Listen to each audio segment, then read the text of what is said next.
Madame, Monsieur, bonsoir. Dans les titres ce soir, l'événement, le choc de la première circonscription.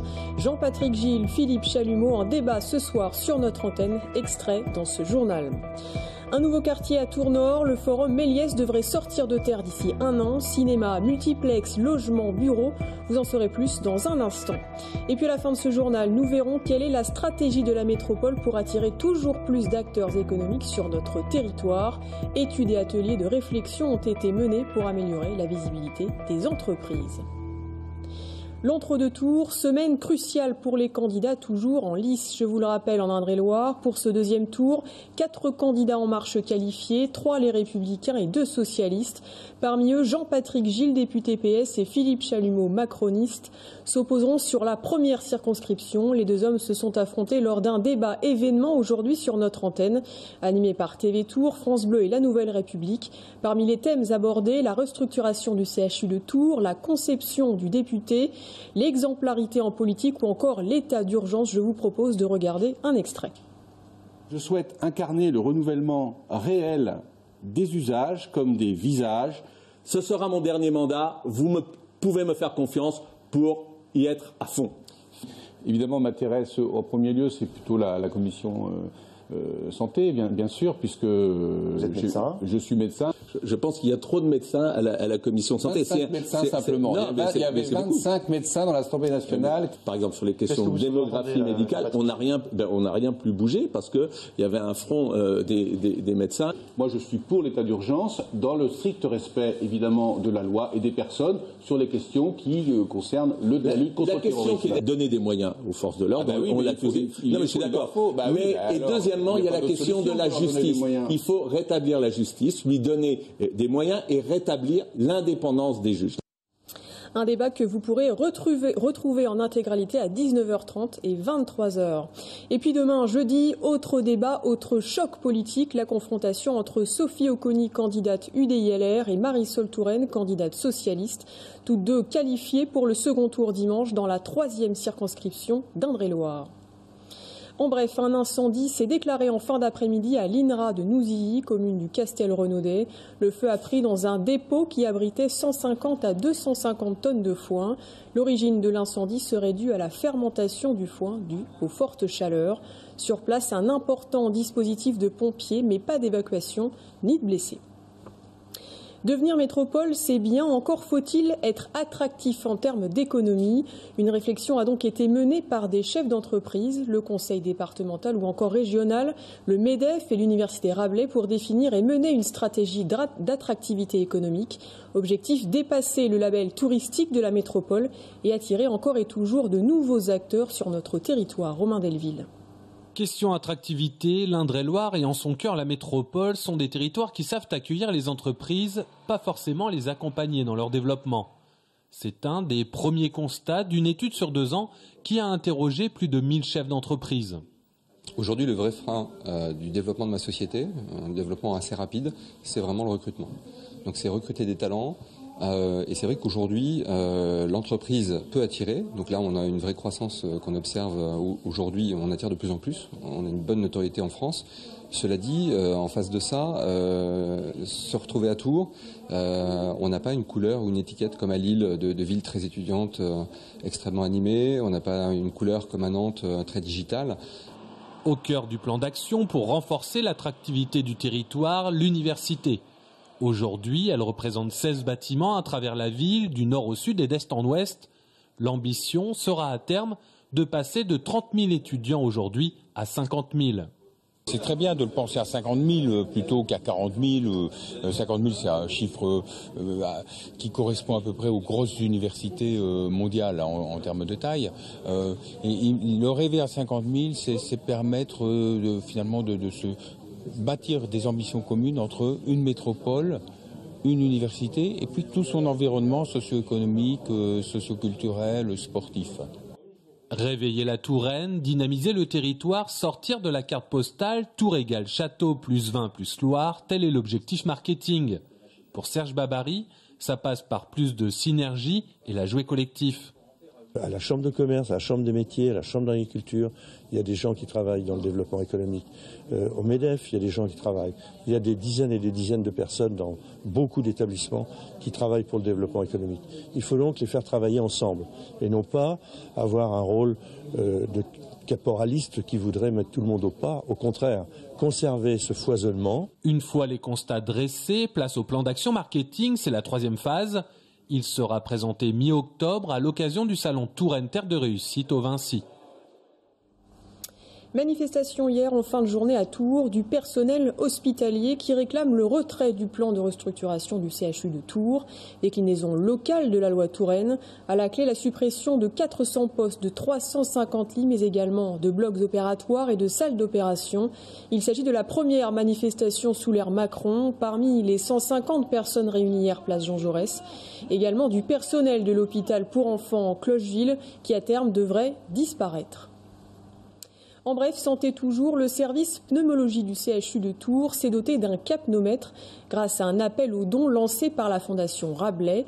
18 000 € ont été recueillis pour l'acquisition de ce matériel qui améliore le confort des patients en limitant les prises de sang artérielles particulièrement douloureuses. Alors en fait, il s'agit d'un appareil qui est utilisé pour mesurer le taux, la pression partielle de gaz carbonique dans le sang artériel.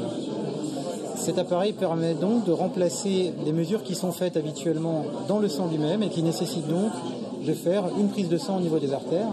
De plus, le capnomètre permet de mesurer la pression partielle de CO2 dans le sang artériel de façon continue et permet donc de mesurer très facilement ces variations, par exemple au cours d'un effort physique. La ville de Tours s'agrandit avec la pose cet après-midi de la première pierre du Forum Méliès à Tours-Nord, un nouveau quartier qui verra le jour dans un an. Au programme, tout nouveau cinéma multiplex, 280 logements, des bureaux. Installé à la place de l'ancien site métro, il sera idéalement situé à côté de l'A10, du terminus du tramway et de l'aéroport. Le projet, dans les cartons depuis plusieurs années, avait pourtant fait parler de lui. Sur place, Aurélie Renaud. Alors un projet qui se concrétise ici, j'ai presque envie de dire un projet qui se concrétise enfin. Il faut le rappeler, lors de l'annonce de ce multiplex ici à Tours-Nord, le cinéma Les Studios et le groupe CGR avaient eu du mal à avaler la pilule après plusieurs années de procédure. Le Forum Méliès vient donc d'être amorcé. Le promoteur ICAD, le futur exploitant du cinéma et les élus ont posé la première pierre. C'était il y a quelques instants. Alors le Forum Méliès, qu'est-ce que c'est ? C'est un multiplex avec 9 salles, des restaurants, des logements, une brasserie, des bureaux, une résidence senior, une crèche. Le promoteur entend créer un nouveau quartier ici sur le boulevard Abel-Gance. On l'écoute. Dans un an, vous descendrez du tram qui est derrière vous et vous aurez une place devant vous, arborée, avec trois restaurants, des terrasses, un hôtel et un cinéma tout neuf qui semble de très très belle facture. Ce quartier coûte environ 60 millions d'euros. En réalité, on crée un vrai quartier. C'est une extension de la ville, c'est pas simplement du bétonnage sur des espaces infinis. Là, on crée un vrai quartier, c'est-à-dire avec des fonctions diversifiées. Évidemment, la fonction d'habitat, il y a 291 logements de prévus, ce qui n'est pas rien, avec une grande part de logements sociaux. Alors ce Forum Méliès va donc s'articuler autour d'un grand multiplex, au total 9 salles. L'exploitant, c'est Cinéalp. C'est le 4e exploitant au niveau national de salles de cinéma en France. Et puis le groupe annonce ce chiffre lors de la pose de la première pierre aujourd'hui. Ce chiffre, c'est 500 000. C'est la fréquentation attendue ici dès la première année. C'est un établissement de 9 salles qui comportera une salle premium qui réservera des surprises aux spectateurs. Et on sera sur un établissement qui sera vraiment dirigé vers les familles et vers le divertissement. Alors ici sur le boulevard Abel-Gance, les engins de terrassement sont arrivés dès le mois de janvier. Maintenant, vous pouvez voir derrière moi des grues. Le chantier avance. Et puis ce qui a commencé, c'est la commercialisation des logements, des appartements par le promoteur. Donc on a de petits bâtiments de 5 à 10 logements, du T2 au T4. Leur prix entre 122 000 et 220 000 euros. J-4 du deuxième tour des législatives, une campagne qui bat son plein et déjà des tendances qui se profilent. On poursuit notre focus élection.